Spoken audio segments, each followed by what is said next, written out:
ए बुचुल भैया, एगो औरत अपना पति से कहता रही कि ये राजा,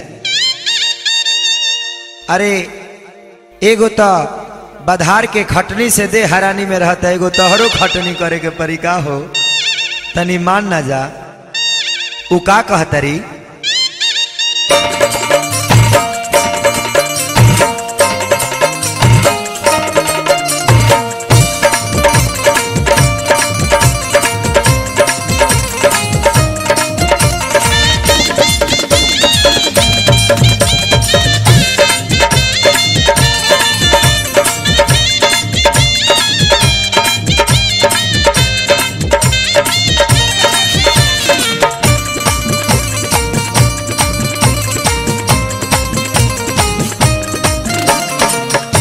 कहला बिछावना खरिहानी में ना डालो, परसनी में ना डालो, परसनी में सैया राजा हो कैसे होई गेहूं के कटनिया खटनिया जब से जे पकड़ब, राजा हो कैसे होई गेहूं के कटनिया खटनिया जब से जे पकड़ब।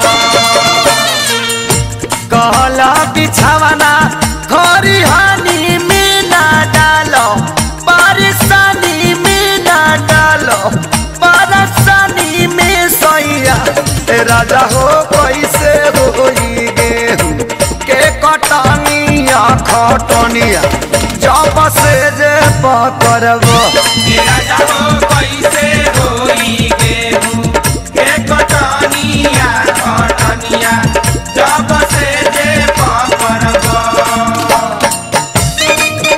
अरे दिया हो दिया गाना उड़ाना, अरे काहे महेश भैया राजा हो जब जल्दी दिया राजा हो तो हमर मोरे अनुसार, या राम ज्ञानी हमर मोरे अनुसार।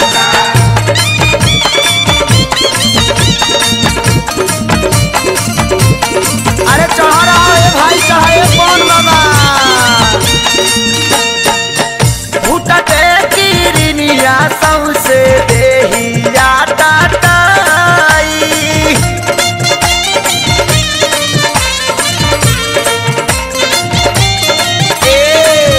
कम जाहू आई कैसे बोझावा बांधाई।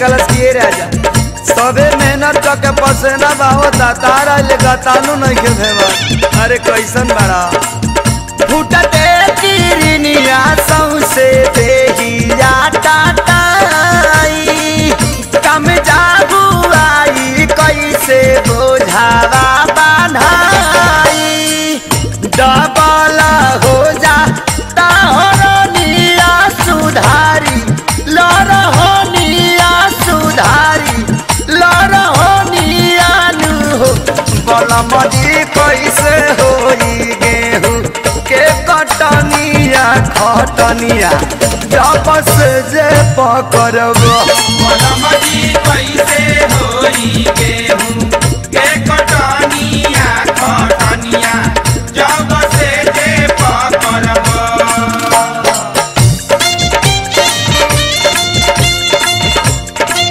हाय हाय हाय हाय ए मनु होई देखा, अरे दादा हो जान गई रे, उठा नहीं करा मुड़ी पर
के तनो हाकतानी बिना से। ए रंजे भैया औरत गलस की केतनो हाकतानी सुखते नहीं के।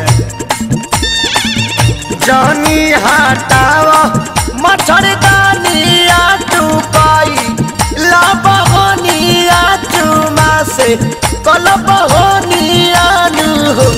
ए सैया हो कैसे हो कोई गेहूं के कटनिया खटनिया जो बसे जे पकड़ब।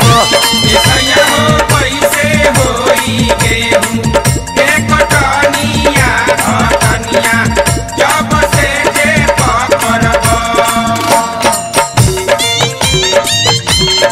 हाय हाय हाय हाय क्या बात है। अरे हिलावा हिलावा। अरे तो रस बिहार बहुत है दादा हो। अरे रोशनी कदा रोशनी।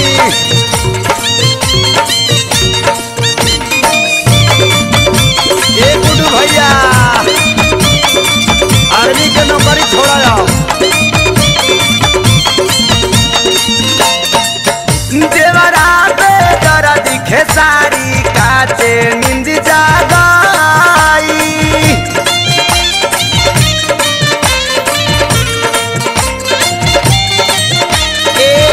हसुआ के बेटा हमारा हाथ में धराई।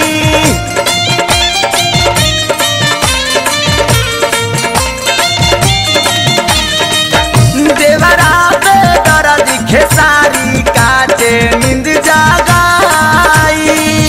हसुआ के बेटा हमारा हाथे में धराई। ए सुबोध झोटा कटवा लगे लड़का सम पापड़ी खा लो सा। ये कहा थे बाला टीके पनिया दूसरे हाथ कटनिया दूसरे हाथ कटनिया दू। एतिया हो कैसे होई गेहूं के कटनिया खटनिया जब से जे पकड़ब।